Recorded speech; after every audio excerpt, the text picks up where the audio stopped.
Предлагаем вашему вниманию обзор экономических, спортивных событий, чрезвычайных происшествий и новостей экономики. В студии Сергей Михедов. Здравствуйте. И начнем с актуального курса валют. По информации Центробанка России, доллар за сутки стал дешевле сразу на пол-рубля и остановился на отметке 74 рубля и 38 копеек за единицу. Цена евро 90 рублей и 15 копеек. Покупает доллар США по самой выгодной цене сегодня СКБ банк за 74 рубля и 80 копеек. Продает Россельхозбанк за 75 рублей и 4 копейки. Европейскую валюту покупает за 90 рублей и 81 копейку СКБ банк. Продает евро по самому выгодному курсу Россельхозбанк за 90 рублей и 93 копейки. По данным Росстата, численность безработных в России за прошлый год составила около 4 миллионов 300 тысяч человек. Это на 24,5% выше показателей 2019 года. Подробнее о ситуации с безработицей в стране расскажет Иван Лазаренко в экономическом обзоре. Иван, приветствую. А как власти планируют решать проблему безработицы? Сергей, здравствуй. Министр труда Антон Котяков сообщил, что его ведомство намерено до конца этого года вернуть занятость к доковидному уровню. Для этого необходимо обеспечить работой 1 миллион человек. Среди предполагаемых мер в том числе это индексация пособий и надбавки к пособию по безработице и продолжение субсидирования компаний и индивидуальных предпринимателей при трудоустройстве на работу безработных. Вы смотрите обзор экономических событий на Якутия-24, в студии Иван Лазаренко. По данным опросов агентств по поиску работы, россияне стали меньше бояться потерять работу. Страх быть уволенным ослаб и фактически вернулся к докризисному уровню. Укрепление уверенности граждан в том, что они не потеряют работу, объясняется быстрым восстановлением рынка труда после сжатия. Глава Минтруда Антон Котяков заявил о положительной динамике в снижении уровня безработицы. По наблюдениям аналитиков, приток зарегистрированных безработных формировался не только за счет потерявших работу из-за пандемии, но и за счет занятых в неформальном секторе и экономически неактивного населения, а также потерявших работу ранее, но не обращавшихся на биржу труда. Повышение пособий и введение надбавки к пособию в размере 3000 рублей в месяц на ребенка в семьях, где один или оба родителя стали безработными. Эти меры, отмечают, позволили точечно поддержать занятых в неформальном секторе, наиболее уязвимым во время кризиса категорию работающих. Позитивную роль сыграли новые меры, например, введенное в марте субсидирование компаний и индивидуальных предпринимателей при трудоустройстве на работу безработных, состоящих на учете на 1 января 2021 года. Почти каждый второй работающий на себя россиянин не регистрирует бизнес или самозанятость. Причиной отказа от легальной деятельности большинство называет налоговый гнет и проблемы в кредитовании, следует из результатов опроса бизнес-платформы Общероссийского народного фронта. Среди опрошенных, зарабатывающих на собственном деле, 53% признались, что работают в тени. Остальные 47% респондентов оформили свою профдеятельность. 32% из них это самозанятые, 10% индивидуальные предприниматели, 5% носят статус юридического лица. Респондентов, работающих на себя неофициально, пугает обязанность уплаты налогов, отсутствие соцпакета и отчислений в пенсионный фонд. Также в новом статусе самозанятых опрошенные видят проблемы с кредитованием банками. Не готовы пока согласиться на регистрацию занятости бизнесмены без российского гражданства и те, что не вышли на постоянный доход. Число официально подтвердивших свой налоговый статус самозанятых активно растет. Это показывает статистика. За прошлый год их количество увеличилось в 4 раза и на данный момент составляет более 2 миллионов человек. А по разным данным, потенциальных самозанятых в стране от 15 до 20 миллионов человек. Заместитель председателя Совета безопасности России Дмитрий Медведев предложил провести эксперимент с переходом на 4-дневный график работы. На заседании круглого стола с представителями профсоюзов он заметил, что начать можно с некоторых регионов или группы компаний.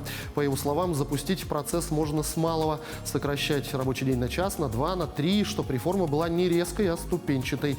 Такой способ, уточнил он, позволит избежать всплесков безработицы. Медведев напомнил, что к сокращению рабочей недели движутся многие развитые страны мира, и Россия не сможет остаться в стороне от этой тенденции.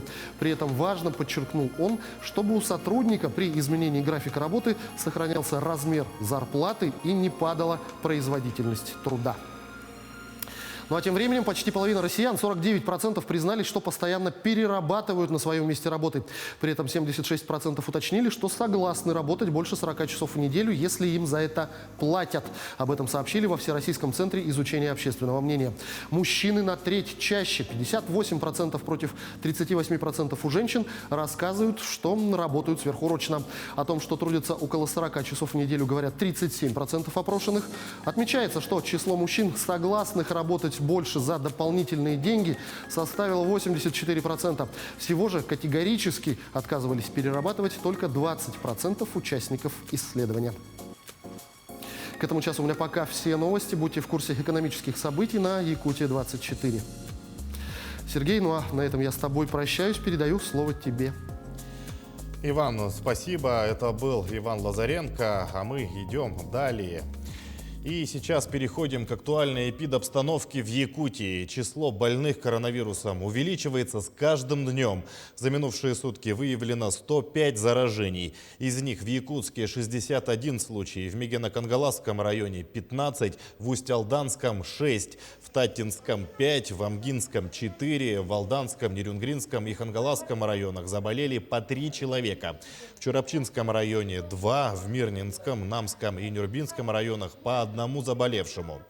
Активно продолжается и массовая вакцинация. Она проводится в 44 медицинских организациях республики, в которых развернуто 244 пункта. Созданы 119 мобильных бригад, сообщает оперативный штаб.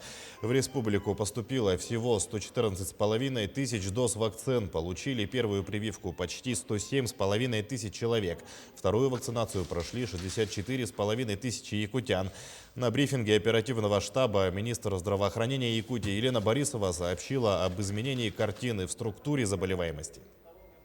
Хотелось бы напомнить нашим жителям, что, учитывая, что рост сегодня все-таки идет интенсивный, обращаться за медицинской помощью в случае признаков ОРВИ незамедлительно, поскольку мы видим, что меняется сегодня картина заболевания. Наибольшее количество сегодня заболевших, в отличие от прошлого года, это люди 29-49 лет. Далее идет молодежь и дети. Картина смазанная, поэтому хотелось бы, чтобы сразу же, еще раз напоминаю, обращались за медицинской помощью в медицинские организации. Нами усилена работа горячих линий на выходные дни и выездных бригад неотложной скорой помощи. Государственная кадастровая оценка земельных участков всех категорий будет проведена в следующем году. Объектов капитального строительства эта проверка коснется годом позже, в 2023. Это связано с тем, что в законодательных актах по вопросам недвижимости произошли изменения. Теперь во всех субъектах России предусмотрен переход к единому периоду проверки. Это 4 года. Раньше она проводилась по усмотрению субъекта от 3 до 5 лет. Результаты новой кадастровой оценки начали действовать с текущего года. Ознакомиться с ними можно на сайте Министерства имущественных и земельных отношений. Для этого необходимо знать кадастровый номер своей недвижимости. Как известно, от качества информации о характеристиках объектов недвижимости зависит точность определения их кадастровой стоимости. Поэтому призываем всех граждан и организаций до конца 2021 года проверить свои данные в Едином государственном реестре недвижимости. В случае выявления каких-либо ошибок просим провести кадастровые работы, исправить эти данные ГРН, потому что в дальнейшем для оценки они передадутся нам. Получить налоговый вычет можно будет быстрее. Соответствующий закон подписал президент России Владимир Путин. Он вступит в силу 21 мая. Так, налогоплательщики, имеющие личный кабинет на сайте Федеральной налоговой службы, смогут получить такие вычеты в 2 раза быстрее и без необходимости направления декларации 3 НДФЛ и пакета подтверждающих документов.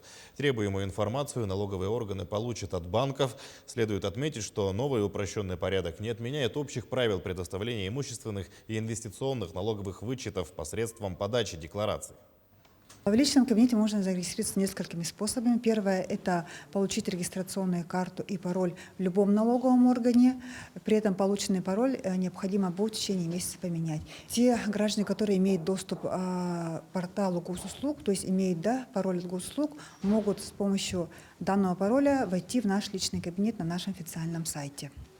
Подтвердить учетную запись граждане могут как в отделениях МФЦ, Почта России, также через онлайн-приложение банков. Долгожданное событие для молодых семей. В Большом зале окружной администрации Якутска им торжественно вручили свидетельство о получении выплаты на приобретение жилья или на строительство собственного дома. Всего в этом году будет выделено 60 миллионов рублей. Получается в среднем по 2 миллиона на одну семью. Приобретение собственного жилья – это одна из основных задач большинства молодых семей. Для решения этого вопроса с 2009 года в городе Якутске действует федеральная программа по обеспечению жильем молодых семей. За это время более 650 семей смогли улучшить свои жилищные условия. Как рассказали участники программы, вручение свидетельств ждали несколько лет. Года 4 назад, наверное, мы узнали о существовании молодежной программы. Бегали, суетились, собирали документы, подали заявку, стали на очередь. И вот сегодня настал день вручения сертификата на погашение ипотеки. Так, самое сложное было, наверное, вот именно сбор документов, справок всяких. Некоторые справки платные. Я в форуме узнавала, ЯКТ-форум, об этой программе. Потом на консультацию сходила в департамент жилищных отношений. И там мне все рассказали. Мы очень долго ждали. Мы очень рады, что получаем эту субсидию. В очереди мы простояли 4 года, практически 3,5 года. Вот наша семья сдвинулась, так мы стали многодетными. И вот получили сертификат. Очень рада, конечно, этому. Будем вкладывать в действующую ипотеку. Спасибо очень большое за вот такие вот программы замечательные. В рамках реализации мероприятия обеспечения жильем молодых семей предоставляются выплаты в размере 30-35% от расчетной стоимости жилья. Ежегодно для участия в данном мероприятии поступает от 250 до 550 заявлений. В результате в год осуществляется постановка на учет от 80 до 140 семей. Вчера долгожданные свидетельства о праве на получение социальной выплаты были вручены 30 семьям. Мы сегодня выдали 30 семьям сертификаты на социальные выплаты на покупку жилья. Это может быть либо покупка квартиры, либо строительство индивидуального жилищного дома. Общая сумма денег в этом году выделенных порядка 61 миллиона. В целом нужно сказать, что для молодых семей это очень важный шаг. В тех сертификатах, которые я выдавал, в основном были многодетные семьи. Мне отрадно то, что в нашем государстве сегодня есть такая возможность поддерживать молодых семей при покупке жилья. Для многих из них это первое жилье, что немаловажно. Участником мероприятия может быть молодая семья, в том числе имеющая одного и более детей, где один из супругов не является гражданином Российской Федерации, а также неполная молодая семья, состоящая из одного молодого родителя, являющегося гражданином Российской Федерации и имеющего одного и более детей, проживающих в Республике Саха. Главным требованием является, что возраст участников не должен превышать 35 лет. На сегодняшний день всего в сводном списке претендентов молодых семей на получение социальных выплат по данной программе состоят 356 семей. Алексей Лукьяненко, Григорий Охлопков, Якутск.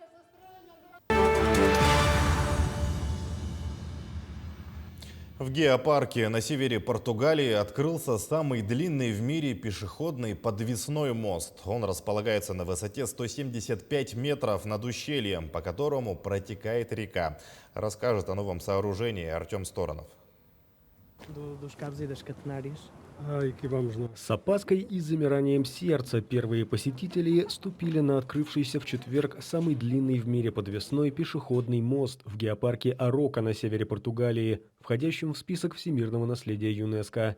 На возведение конструкции у местных властей ушло около 2 лет. Стоимость строительства составила 2,3 миллиона евро. В пересчете это примерно 208 миллионов рублей.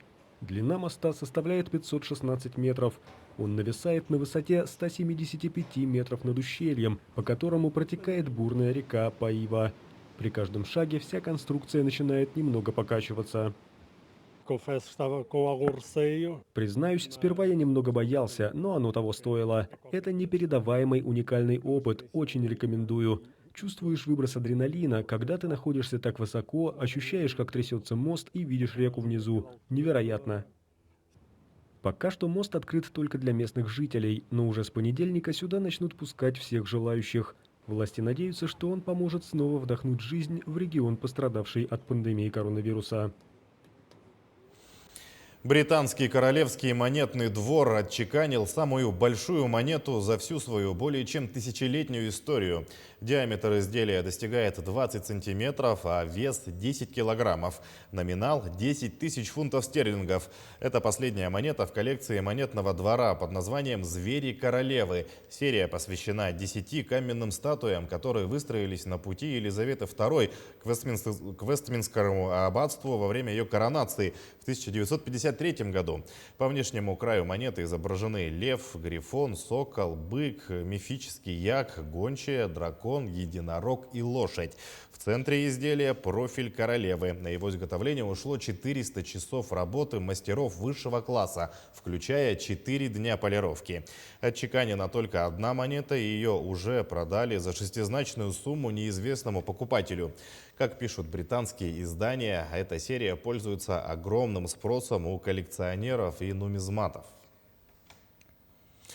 Китай вывел на орбиту основной модуль своей собственной космической станции. Подробности космической программы КНР у Никиты Конева. Китай в четверг запустил беспилотный модуль, который станет жилым помещением для 3 членов экипажа на постоянной космической станции. Модуль, названный Тяньхэ или «Гармония небес», доставила на орбиту самая крупная китайская ракета-носитель Чанчжэн-5Б с космодрома Вэньчан на южном острове Хайнань.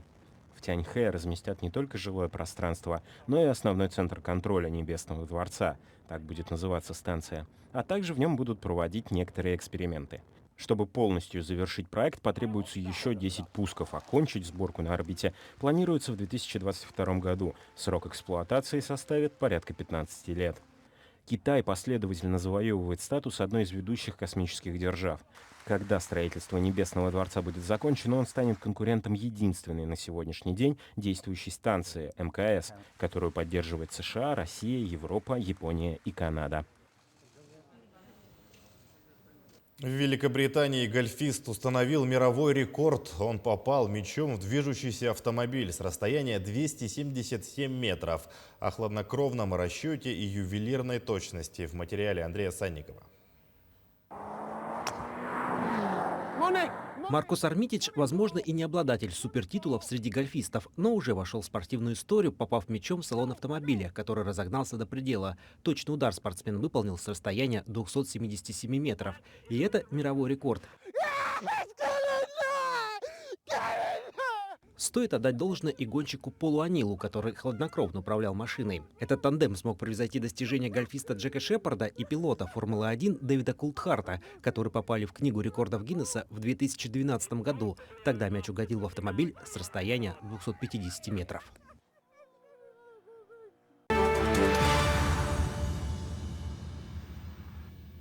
Возвращаемся в Якутию. В домах по улице Автодорожная 40/6 и 40/7 в Якутске начались работы по капитальному ремонту. Минувшим днем с ходом начала работы знакомился министр ЖКХ региона Вячеслав Попов. Отметим, что в этом году в список по капремонту попали 446 домов по региону. Общая сумма планируемых затрат составила 3 миллиарда рублей. Что входит в капитальный ремонт многоквартирного дома, узнала Ульяна Шагина. В этих двух домах по улице Автодорожная одними из первых в этом году начали работы по капитальному ремонту.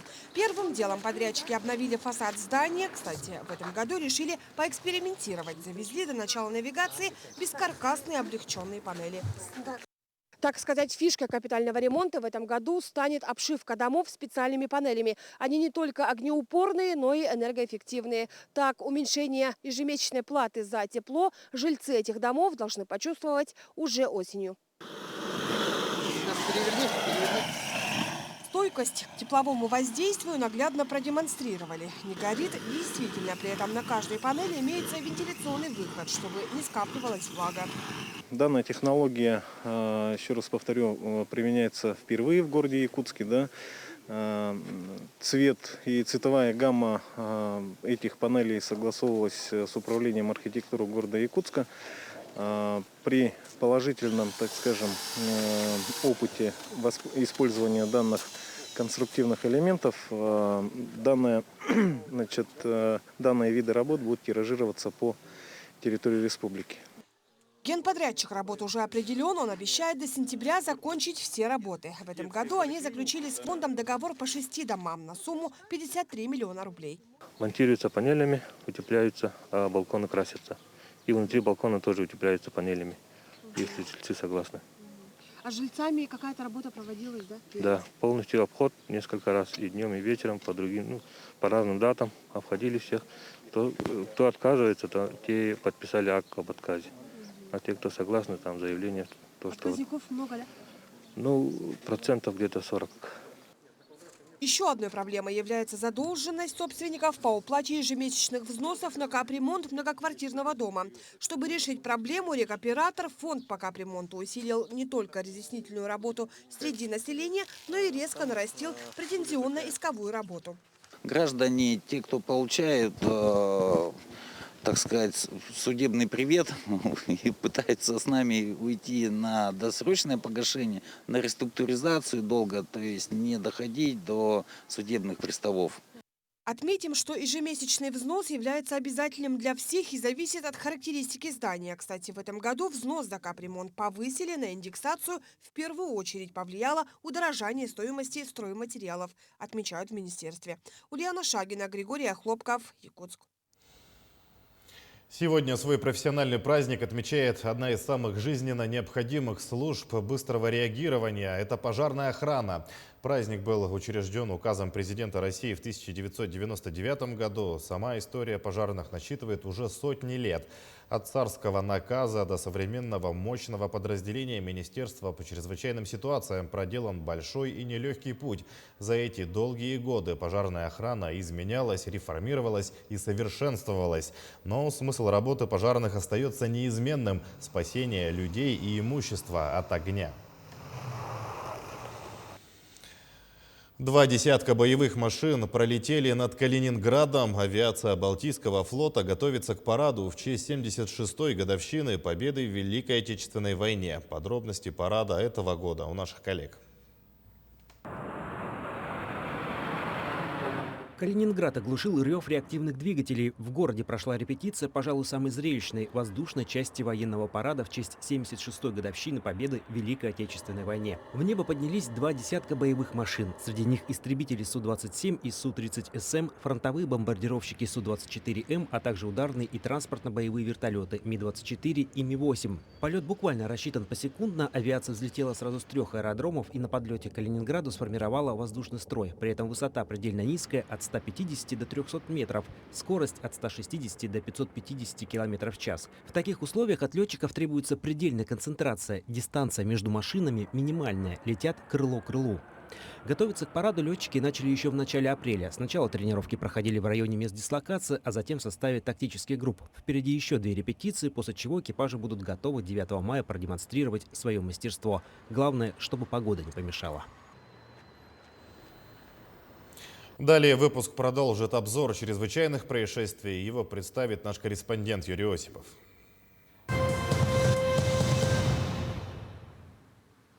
Здравствуйте! В эфире обзор чрезвычайных происшествий, в студии Юрий Осипов.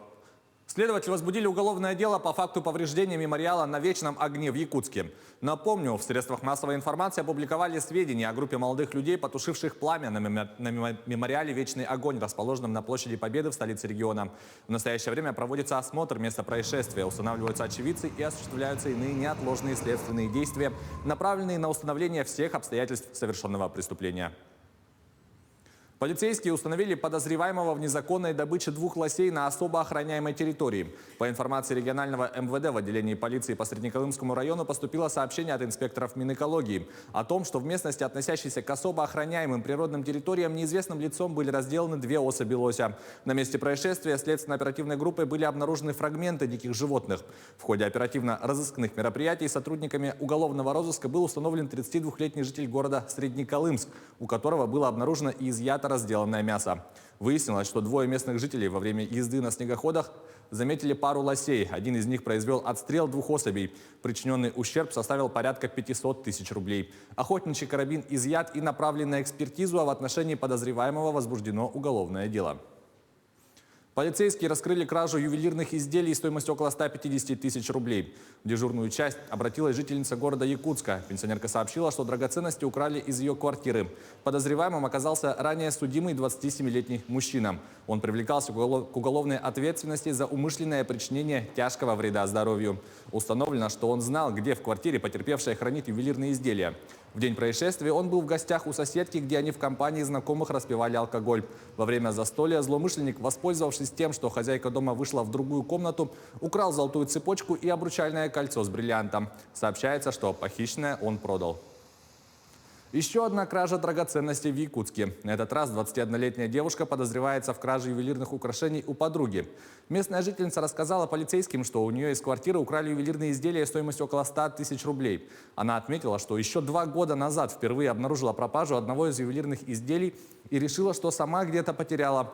Но за все время у нее из дома постепенно пропали 2 пары золотых сережек, золотой кулон с рубином и золотое кольцо. Тогда она поняла, что это не случайность, и обратилась в полицию. В ходе оперативно-розыскных мероприятий сотрудники уголовного розыска установили подозреваемую. Ею оказалась 21-летняя девушка, которая является лучшей подругой потерпевшей. Подозреваемая призналась, что знала, где подруга хранит свои ювелирные изделия, и решила их украсть. В течение 2 лет она периодически, когда приходила в гости, незаметно похищала украшения. По словам злоумышленницы, у нее аллергия на золото, поэтому носить драгоценности она не собиралась. Все похищенное подозреваемая сбывала в ломбардах. Полицейские выявили и задержали дистанционных мошенников, а также установили пострадавших от их действий. Неизвестные в нескольких мессенджерах выложили информацию о продаже водительских удостоверений. При этом выяснилось, что на самом деле никакими документами они не торговали, а попросту брали под этим предлогом у клиентов деньги, после чего переставали выходить с ними на связь. Примечательно, что никто из потерпевших по факту обмана в территориальные отделы полиции республики не обращался. Полицейские установили личность не только организатора преступной схемы, 29-летнего жителя Якутска, но и его подельников, а также 19 потерпевших, каждый из которых направил на указанные злоумышленниками счета различные суммы денег. Общий материальный ущерб составил порядка 1 миллиона рублей. Возбуждены уголовные дела. Фигурантам избрана мера пресечения в виде подписки о невыезде и надлежащем поведении. Полиция Великобритании накрыла нарколабораторию, способную производить около тонны амфетамина в месяц. Подробности в следующем материале рассказывает Никита Конев. Британская полиция заявила, что обнаружила одну из крупнейших нарколабораторий из всех, что доводилось видеть следователям. Операция прошла в рамках рейда близ английского города Реддич во вторник. В пресс-релизе Национального агентства по борьбе с преступностью говорится, что эта нарколаборатория производила чрезвычайно большое количество амфетамина для распространения среди преступных групп по всей Великобритании. По мнению полиции, группа, стоящая за фабрикой, получала около 1 тонны наркотика в месяц. За подобный груз, по данным специалистов, преступники могли выручить на улицах порядка 10 миллионов фунтов стерлингов. Это около миллиарда рублей. В ходе операции были арестованы 5 человек. Это был обзор чрезвычайных происшествий. Берегите себя и увидимся в следующих выпусках.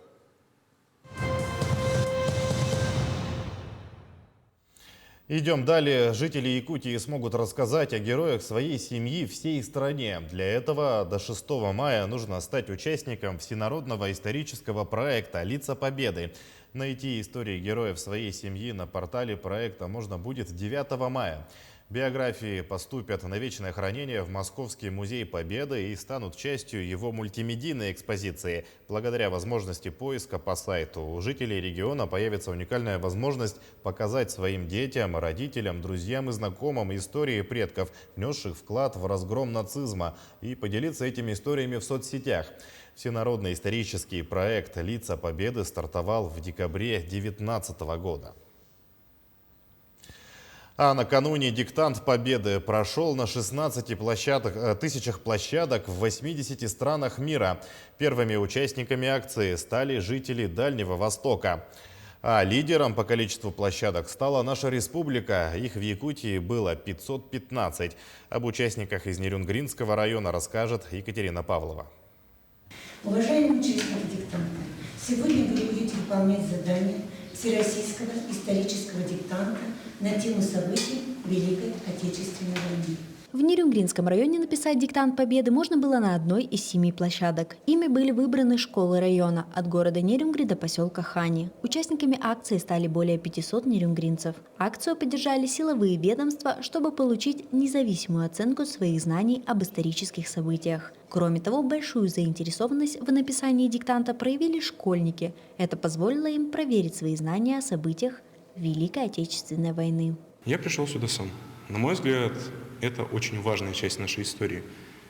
Это день, который изменил Россию довольно сильно. Он изменил весь мир.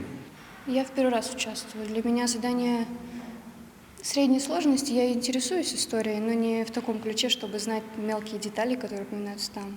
Поднять дух патриотизма определенно.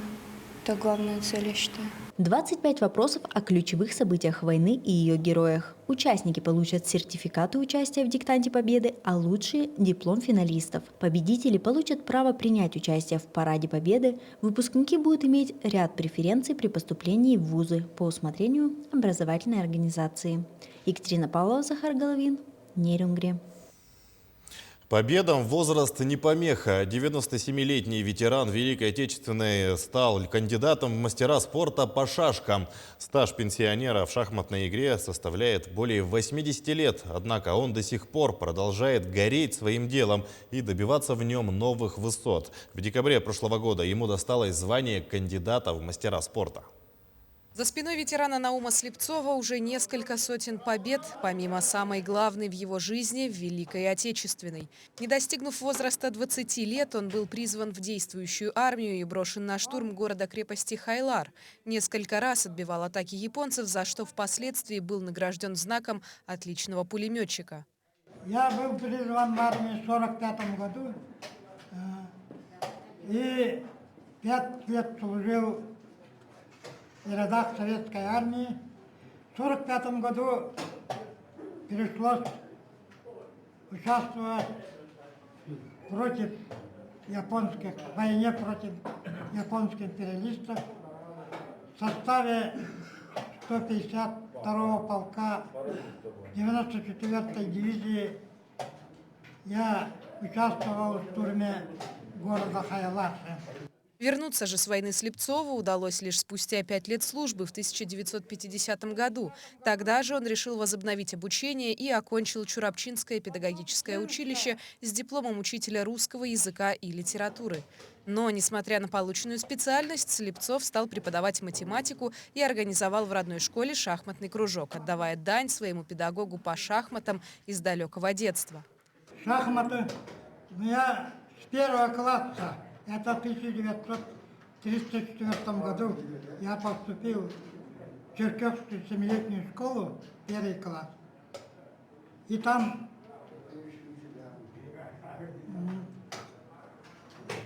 учитель физики Тихон Тапыров организовал кружок по шахматам. Я вступил в этот кружок. И с тех пор играю постоянно в шахматы.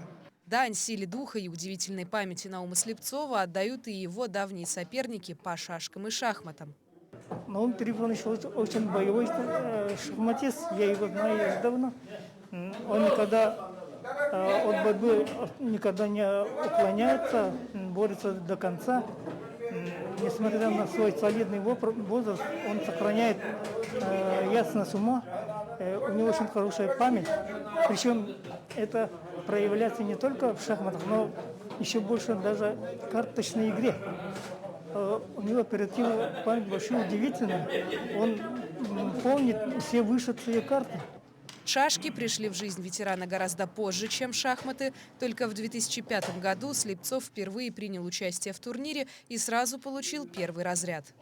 Но я когда играю в шашки, из шахмата, то получаю очень большое удовольствие.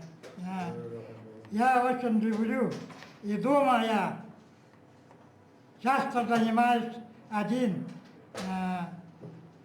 решая шахматные и шашечные задачи.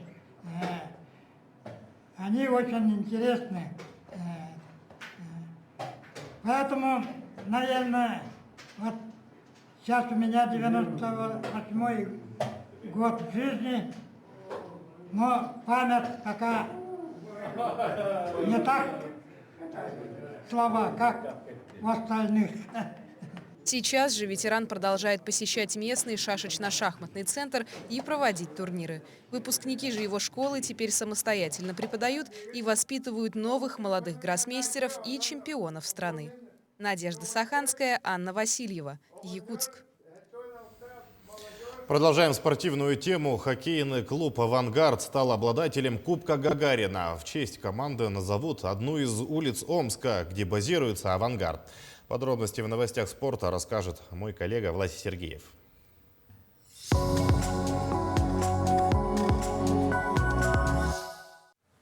Здравствуйте! В эфире новости спорта, в студии Власий Сергеев. Одну из улиц Омска назовут в честь хоккейного клуба «Авангард», который на днях стал победителем Кубка Гагарина. Об этом заявил губернатор Омской области Александр Бурков. Напомним, в финальной серии плей-офф КХЛ «Авангард» со счетом 4-2 выиграл у московского ЦСКА. Отметим, что омский клуб стал обладателем Кубка впервые в своей истории. На пути к финалу он поочередно обыграл екатеринбургский автомобилист, магнитогорский «Металлург» и казанский «Акбарс».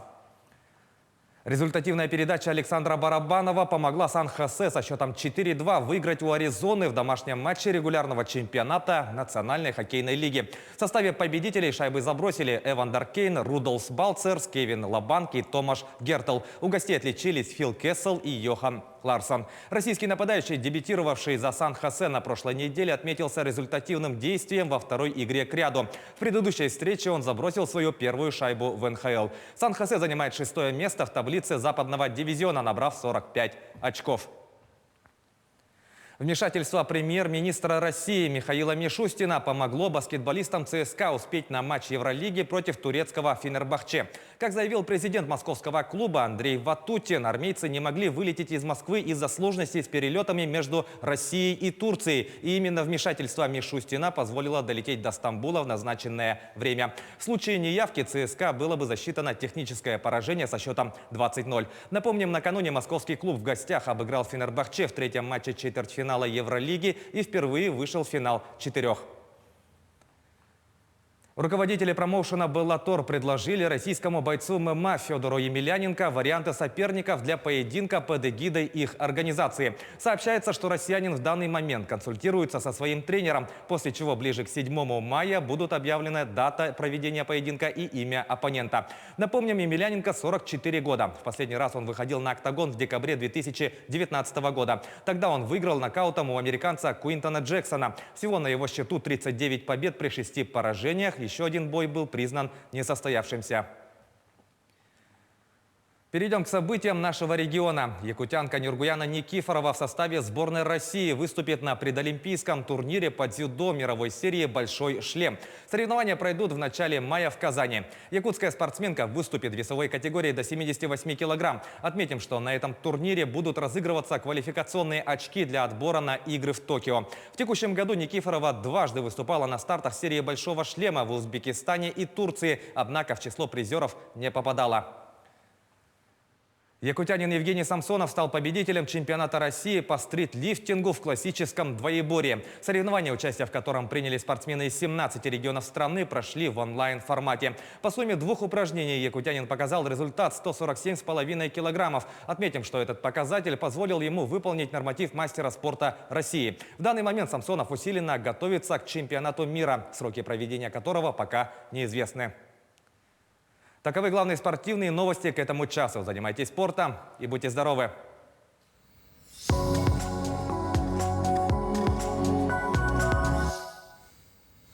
«100 юных артистов» объединил отчетный концерт танцевальных коллективов в Айхале. Воспитанники 4 ансамблей показали, чему научились на занятиях.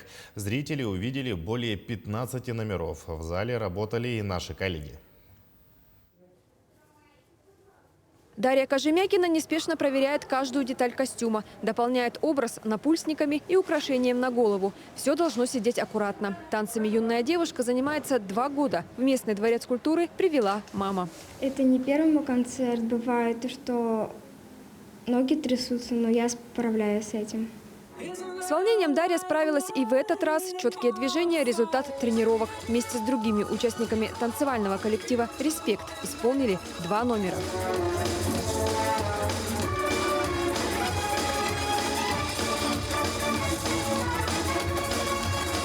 А это уже детский ансамбль «Яблоко». В прошлом году коллективу исполнилось 5 лет, но юбилей так и не отметили. Действовали ограничительные меры. Дети не занимались почти год. Однако наверстать упущенное успели. На концерте представили 5 номеров.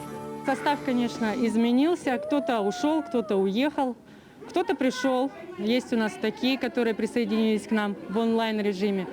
Юные артисты исполнили 14 танцевальных номеров. Дети сменили десяток костюмов. От якутских национальных до русских народных или ярких современных.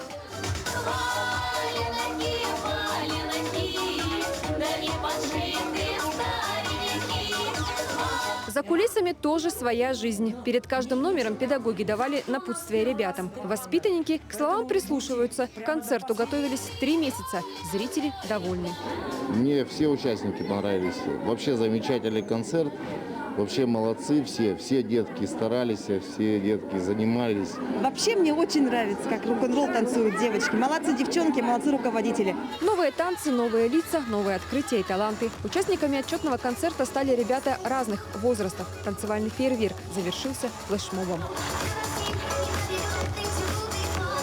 Оксана Мезенцева, Дмитрий Храмкин, телеканал «Алмазный край». В завершении коротко о погоде в крупных городах Якутии. В Алдане сегодня облачно, плюс 5 градусов. Ночью похолодает до -4. Северо-восточный ветер от 2 до 7 метров в секунду. В Нерюнгри сегодня снегопад, днем плюс 3, ветер северо-западный с порывами до 6 метров в секунду. Вечером и ночью осадки продолжатся, столбики термометров опустятся до -4 градусов. В Ленске сегодня переменная облачность, плюс 7, возможен кратковременный дождь. К вечеру похолодает до плюс 2 градусов, ночью еще холоднее, -1, восточный ветер с порывами до 8 метров в секунду. В алмазной столице сегодня также переменная облачность, в Мирном тоже плюс 7, юго-восточный ветер до 7 метров в секунду. Вечером плюс 3, ночью 0 градусов и возможен снег. И в столице республики становится теплее день ото дня. Сегодня переменная облачность, в Якутске днем плюс 7 градусов, ночью похолодает до -2. Ветер северо-восточный от 2 до 5 метров в секунду, давление 755 миллиметров ртутного столба, влажность воздуха 55%. На этом наш выпуск подошел к концу. Спасибо, что смотрели нас. Помните о безопасности, не забывайте носить маску и соблюдать безопасную дистанцию. Оставайтесь на телеканале Якутия 24.